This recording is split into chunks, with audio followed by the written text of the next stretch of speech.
Hey guys, welcome to the JW Untold Truth channel. So yes, another year, another recap of the Jehovah Witnesses, what happened around the world with the Jehovah Witnesses organization, the Watchtower or the Jehovah Witnesses anyway. During the whole 2024, I can bet that there will be a lot of sexual abuse cases from the Jehovah Witnesses, a lot of changes throughout the whole year, and lots of reports regarding the Jehovah Witnesses abuses that they keep denying and they keep hiding within the organization. But let's have a look anyway. Let's go through January 2024 and let's have a look what we can find for this month.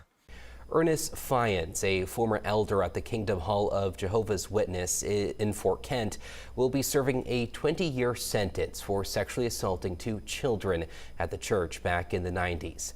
News Center Maine's Pearl Small has the latest on the hearing that happened today in Aroostook County. 20 years.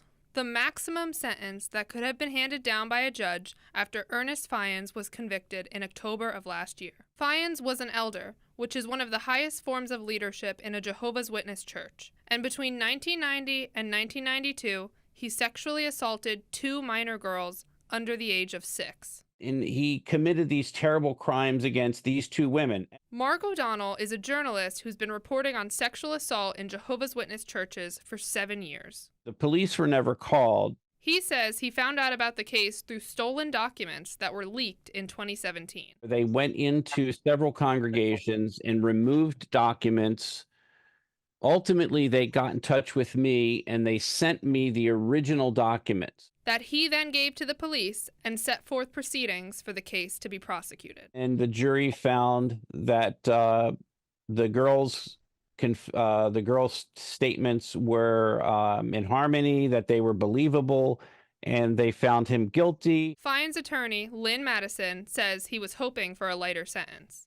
He is not happy with the conviction. He's going to be filing for an appeal of the conviction. And he is also not happy with the sentencing, so there will be an appeal filed for the sentencing as well. But no matter the outcome, O'Donnell says the ruling does more than just decide Fyans' future, because it highlights a flaw in the system of the Jehovah's Church, which requires reports of misconduct to be done through their headquarters in New York. And in 99% of the cases, they are told that you are under no obligation to report this to the authorities. But when cases like this are uncovered, O'Donnell believes it opens up a path. This conviction can help lead to additional, very serious civil court lawsuits against the Jehovah's Witness Church, providing more opportunities for justice. All of a sudden, you realize that all these people come out of the woodwork. Pearl Small, News Center. So here, the first month of January, we can see that the Jehovah's Witnesses have news in the world regarding abuses within the organization. And as the Jehovah's Witnesses, they have a very huge problem around the world with the abuses, with the sexual abuses of kids. Unfortunately, Jehovah's Witnesses keep denying this problem and they keep refusing to come to terms with this problem.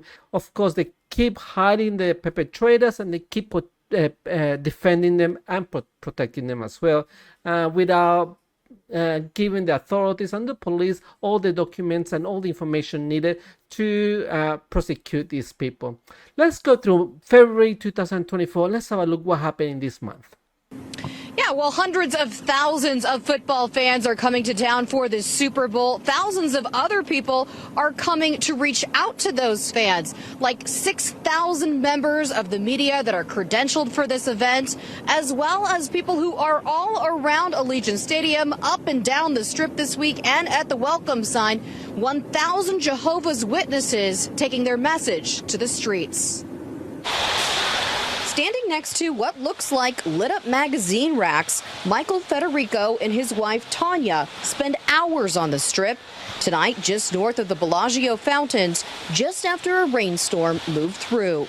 We're pretty excited. We have a large group of volunteers. It's been our largest group of volunteers yet. We wanted to really make a special effort of being able to share our message of hope and positivity. Since pandemic restrictions lifted in 2022, Jehovah's Witnesses have had a small team of volunteers with these Bible carts on the Strip. The Federicos are usually here once or twice a week. But this week, with so many fans in town, they are part of a team of 1,000 volunteers working at 50 different locations to greet them. We get to meet people from all over the world, and they come and they chat with us, say hi to us, express their appreciation for what we're doing. And that just warms our heart, makes us feel like what we're doing is really worth the effort. They talk to visitors coming and going from daily Super Bowl events. The volunteers are here for 12 straight hours, 8 a.m. to 8 p.m., volunteering their time, telling people about what they do and why they do it. We're not going to chase them down. We're not going to try to force it down their throats, but let them just come on their own. We get to express our love for our fellow man. This is their Super Bowl II, a chance to reach out to an unprecedented number of people as the biggest game in American sports takes over Las Vegas. During February 2024, there was a special time of the Super Bowl. This time, the Jehovah Witnesses leaders managed to take opportunity of this special occasion to advertise the propaganda within all these millions of people watching and looking at this event. So the Jehovah Witnesses in this country spent lots of hours preaching and putting cards and spending a lot of money in advertising and also putting lots of hours. So all these local brothers would have spent a lot of money in food, gas, and probably hotels if they have to come from another part of the country. So, but the interesting thing here is that the headquarters, the leaders would have not spent $1 in this effort of advertising this organization, and they would have done nothing at all. They would have just sat down on the chairs and wait for the outcome. So there would have been a lot of advertising, a lot of cards and all over, and there were some couples spending 12 hours a day standing there trying to convert other people. Interesting comments there from some of the Jehovah's Witnesses that they're doing this for love, for the love of the neighbors. But yes, definitely no love at all, because once you change your money within this organization and you will not follow the orders or you don't follow the rules, they will kick you out straight away and you will lose all your family, all your friends. They will shine you to death.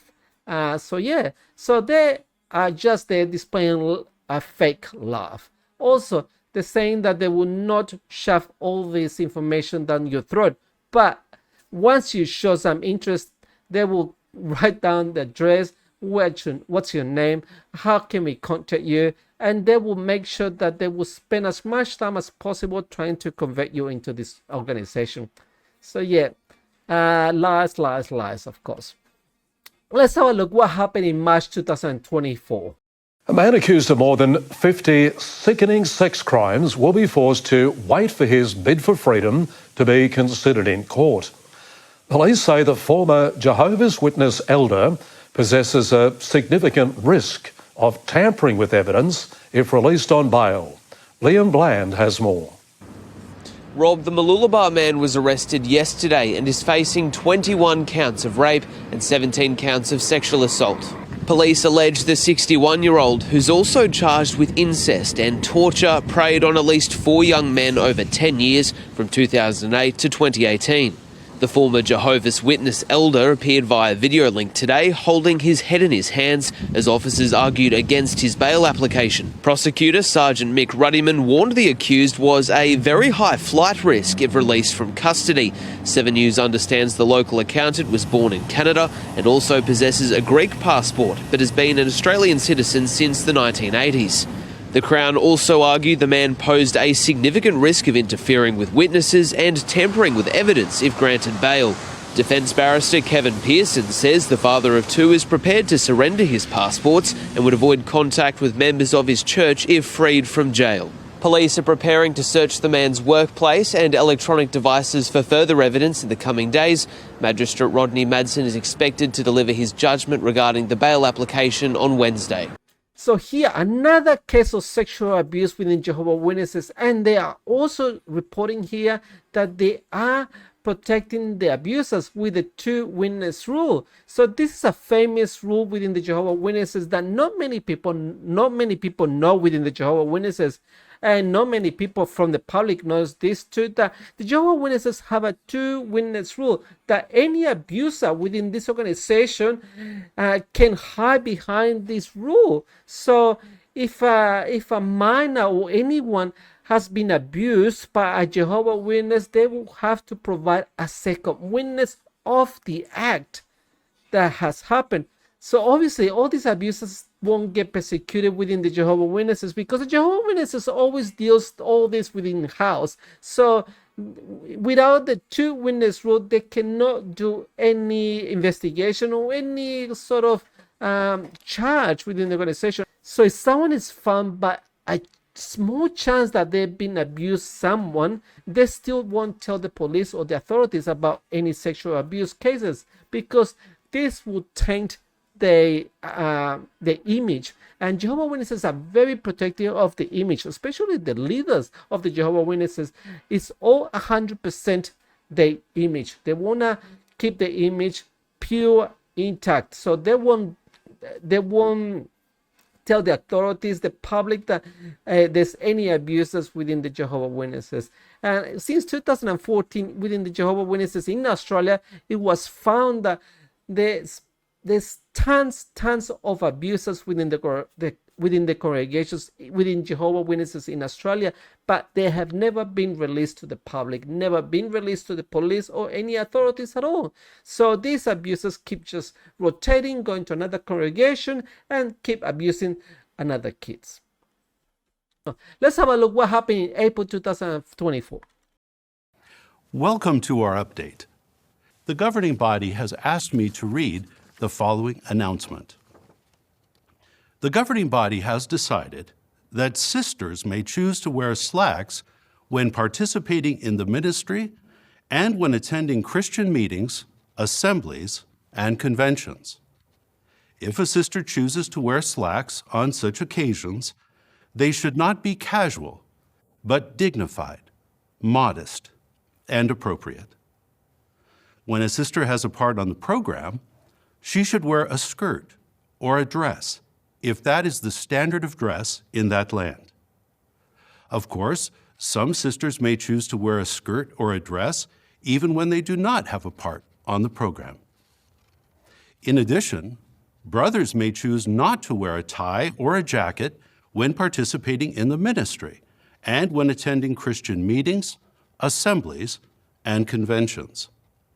If a brother chooses not to wear a tie or a jacket on such occasions, he should dress in a manner that is appropriate, modest, and dignified, not casual.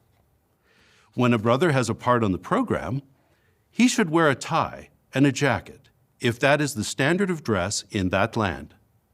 Of course, some brothers may choose to wear a tie or a jacket even when they do not have a part on the program.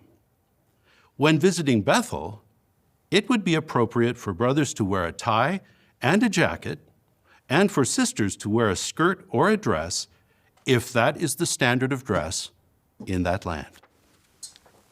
So here the governing body has made a change. They didn't say Jehovah, they didn't say anyone else, but they said the governing body. The governing body speaks on behalf of God. So it's like saying the governing body God is speaking to the followers, but it is the governing body making the decisions, because God does not speak to anyone at all, only to the governing body apparently. So the governing body has made the decision that skirts, ties, and jackets are not needed anymore within the Jehovah's Witnesses, that you can do any assignments, any preaching, or do anything you like within the congregation and not wear a skirt, not wear a tie or jackets at all. But this change came too late. People have been forced to use this attire, and if you don't follow the rules, you would have been kicked out, reproved, and you would have lost your family, your friends, everything that you have within the Jehovah's Witnesses. by not following this rule. But now apparently God himself is fine with it. So what happened to all the people that have suffered, maybe to the point of being disfellowship, shunned, because they didn't want to follow the stupid rules? So yeah, then it's no apologies. They're just saying the governing body has decided that this is not needed anymore. Stupid ass, and has made a lot of people suffer. Let's have a look what happened in May 2024. Recently, 3 local Jehovah's Witnesses, 2 from Butler County, 1 from Allegheny, were indicted on charges of sexually abusing children. The indictments are part of an ongoing state investigation into the church itself and whether it has a history of covering up incidents of sexual abuse across Pennsylvania. Well, new at 6:30, KDK investigator Andy Sheehan's talking with a woman from Pittsburgh who's cooperating with that investigation. She testified before a state grand jury about allegedly being sexually assaulted when she was 12 years old and claims church elders told her she was the one to blame. A 3-year grand jury investigation resulted in the indictment of 9 Jehovah's Witnesses statewide, including 65-year-old Mark Brown of Forest Hills, accused of sexually assaulting 2 young girls. Currently in the Allegheny County Jail, he faces a preliminary hearing next month, but so far has not entered a plea. And now sources say the state attorney general is going further, looking at whether the church statewide has systemically covered up sex abuse and kept allegations from law enforcement. EJ says when she was 14, she told her parents, who in turn reported the man to the church elders, who, she says, conferred with the society, the church headquarters in New York. And the 3 elders said, we reached out to the society and they have directed us to let you know we are not going to the police. We are not pursuing any criminal charges because it would be a bad witness for Jehovah. For his crime, EJ says her abuser was disfellowshipped, meaning he was temporarily shunned by church members. But she says 2 years later, he was welcomed back into the fold, welcomed even by her parents. I saw my mom talking to my offender, laughing, smiling, like it was her best friend. And I said, Mom, why are you talking to him? And she said, well, if Jehovah forgave him, I have to too. Later, EJ decided to leave the church. Her parents shunned her, and she says their message that she was no good turned her life even further into despair. EJ testified in front of the grand jury about her trauma, where she was asked questions about a church practice called the 2-witness rule, requiring a second eyewitness to verify any molestation or sexual assault before any action can be taken against a predator. So here again, another Jehovah's Witnesses in one congregation being charged. Proof that Jehovah's Witnesses have a global issue of sexual abuse of minors, and still, like I said, and they're still protecting the offenders and using again the 2-witness rule, as I mentioned before. Let's have a look what happened in June 2024 within the Jehovah's Witnesses. Attorney General Michelle Henry says many of the men charged in these child sexual abuse cases gained access to victims through their Jehovah's Witness congregations. All 5 men had the trust of the victims and their families. The 5 men facing charges include Errol William Hall of Delaware County, Sean Sheffer of Butler County, Terry Booth of Panama City, Florida, Luis Ayala Velasquez of Reading, and David Belosa of Philadelphia County. The Attorney General says all of the men have been arrested except Belosa, so the Attorney General did not release his photo. Instead of protecting these children, the defendants violated and abused them. These arrests follow other sexual abuse stings by the AG's office in recent months involving Jehovah's Witness members. Henry says more victims are now coming forward after seeing these abusers come to justice. For these survivors to have the courage and the willingness to pursue justice against their abusers is truly brave and remarkable. Jocelyn Howard, WGAL News 8. Let's have a look what happened in July 2024. The Court of Appeal has rejected a bid by the Jehovah's Witnesses to stop the publication of the being referenced as part of the Abuse and Care Inquiry. The much anticipated report covering abuse in state and faith-based institutional care is due out tomorrow afternoon. Kushla Norman joins us live now. Kia ora, Kushla, what else did the ruling say? Simon, well, the Jehovah Witnesses, they have ongoing legal action to try and get excluded from the inquiry. Now, that decision, that still sits with the Supreme Court and is yet to be decided. But in the meantime, the religious group has sought to get the publication of part of tomorrow's report concerning it suppressed. Now, the Court of Appeal has said no, this cannot happen because of considerable public interest. The court has also said Jehovah's Witnesses, they were too slow with their application. It was only filed last Friday when they knew that this was coming in June and should have filed something earlier. Now, just a few minutes ago, I received a response from the Jehovah's Witnesses. They say that they have serious concerns about the accuracy of tomorrow's report regarding the group, and so it had no other choice but to resort to legal action. Tēnā koe, Kushla, thank you.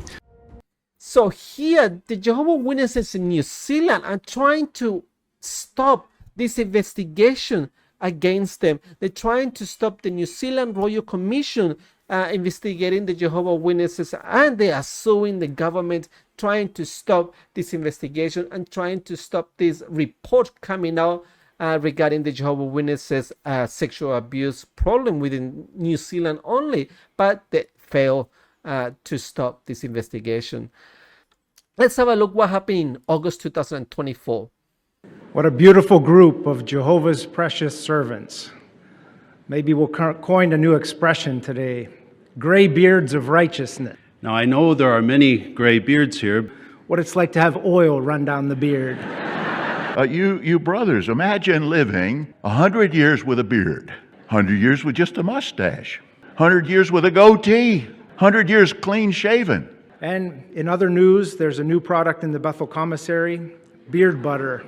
It is a pleasure to announce that 2 additional brothers have been appointed to serve as members of the governing body. Well, brothers Jody Jedele and Jacob Rumpf. We are pleased to inform you that the governing body has decided to reduce the minimum age requirement to enter Bethel service or to assist with theocratic construction projects from 19 to 18 years of age. We need young people who want to go and make disciples of people of all the nations.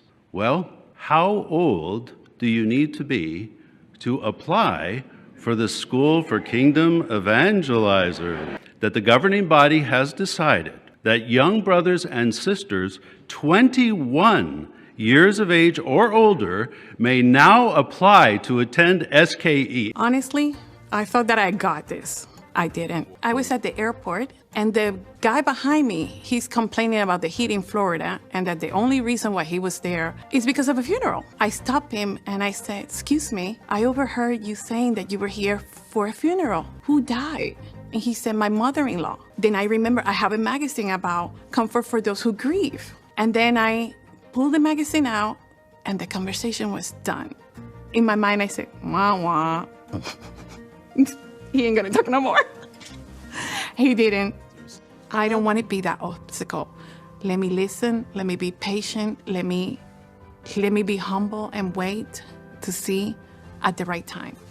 But my goal's still the same. We're going to talk about my God, Jehovah. It's just not so fast. So here we've got the annual meeting of the Jehovah's Witnesses, and here they are coming out, well, they usually come out with new information, new rules, and they've come out with a new rule of the facial hair. So now Jehovah's Witnesses are allowed to have facial hair, do some assignments, do preaching, and even go to Bethel with facial hair.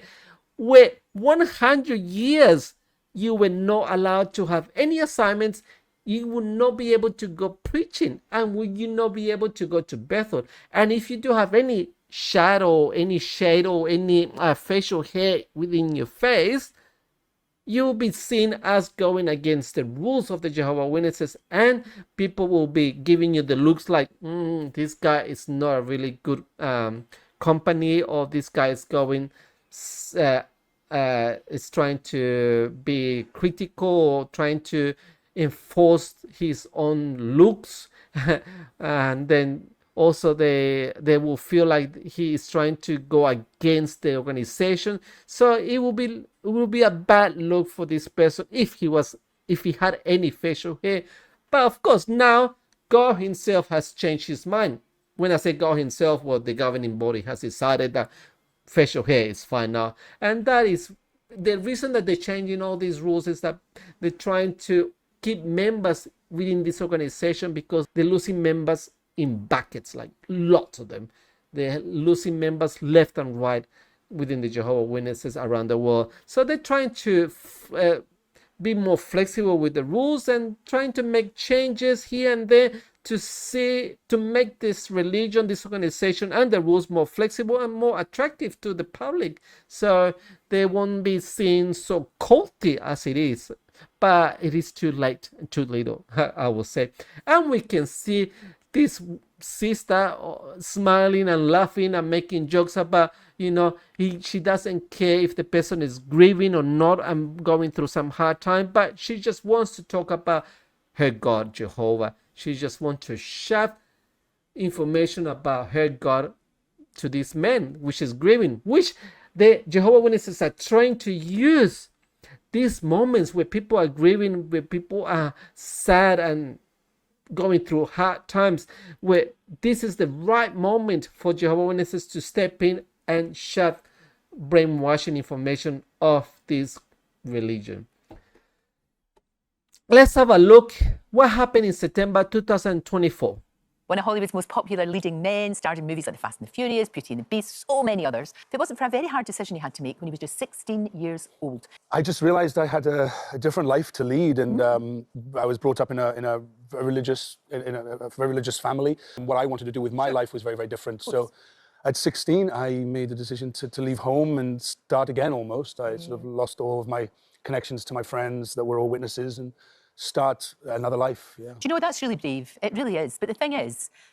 So we have this actor here, Luke Evans, telling his life story about he was brought up as a Jehovah's Witnesses, and he had to make the most difficult decision in his life. It was either his family and religion or his own life. If he chooses his own life, so religion and family will go away. And that's what happens to all Jehovah's Witnesses that decides to have a life of his own. They will have to decide whether his own life or the family and religion, because family comes with the religion within Jehovah's Witnesses. If you leave the religion, you lose your family and religion.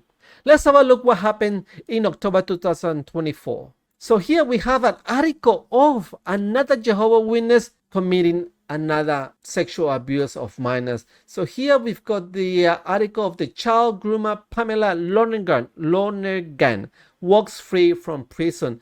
A quick read here. Jehovah's Witness who groomed boy from the age of 14 and then took his virginity walks out of prison after just 9 months. So here we can see that they have a huge problem with the Jehovah's Witnesses religion. And if you want to see the article, so you can stop the video and check out the article for yourselves.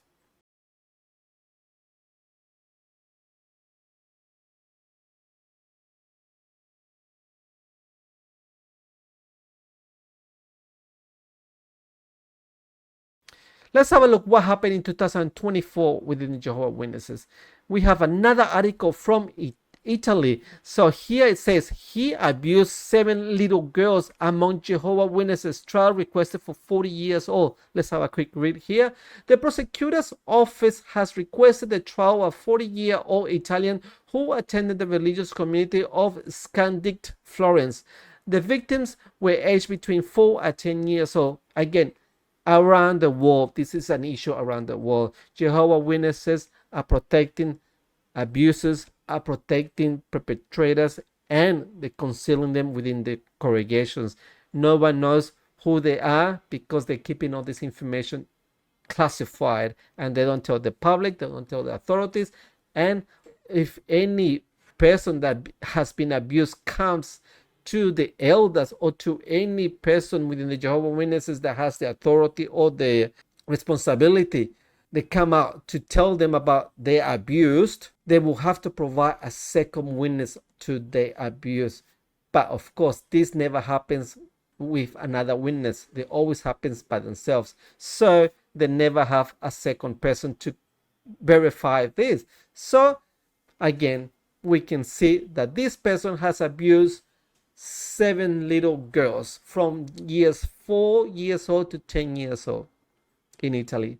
I'll leave this article here. You can pause the video and read it for yourself. It's been translated from the Italian language. Let's have a look what happened in the last month of 2024, December. Look at Sparlock's magic Caleb. What toy is that? It's Sparlock, the warrior wizard. Whoa, a warrior wizard. Yeah, my friend gave it to me. All the kids are going to see the movie. Can I see it too? Oh, your friend gave this to you. You look pretty excited about this. Caleb, who likes magic? Jehovah or Satan? Satan. Right. Magic is bad. That's why Jehovah hates it. Do you really want to play with something that Jehovah hates?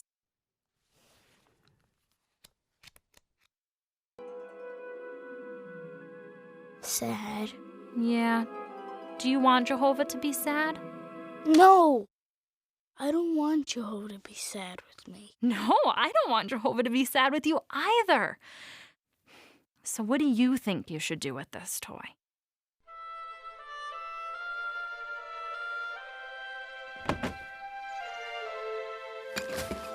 This is the worst of all the clips I have seen, because children use magic. It's reality something. It starts when they are around the age of 4, where death is open to them. It is clear to them that we will die. They can't handle it. So they use magical thinking and magic to handle all the scary things. It starts to open up for them, that they are taken away from them. You're completely disastrous. Then guilt, shame and a guilty conscience are used. Of course, children can't stand that either. It is a form of psychological violence. The child is run over. To that extent it can have the consequences, which I have also experienced, that the children become very anxious. They have to handle things they can't handle. They are not allowed to use it, which you should naturally use. My overall impression, that the children will be manipulated. Something has been created that children can easily suffer. As an example, something that speaks to children are the cartoons. At the same time they are indoctrinated, to a degree I've actually never seen before, with guilt, shame and a guilty conscience.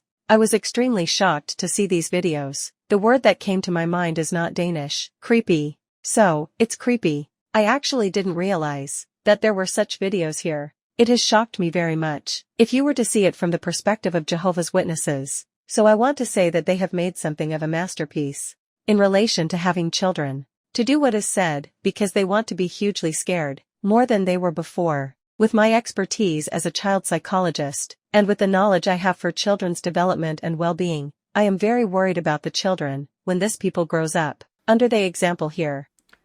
So here we just saw a psychologist going through a video of the Jehovah's Witnesses for kids, and she's just saying that this is shocking. They're inculcating fear within the little kids of the Jehovah's Witnesses.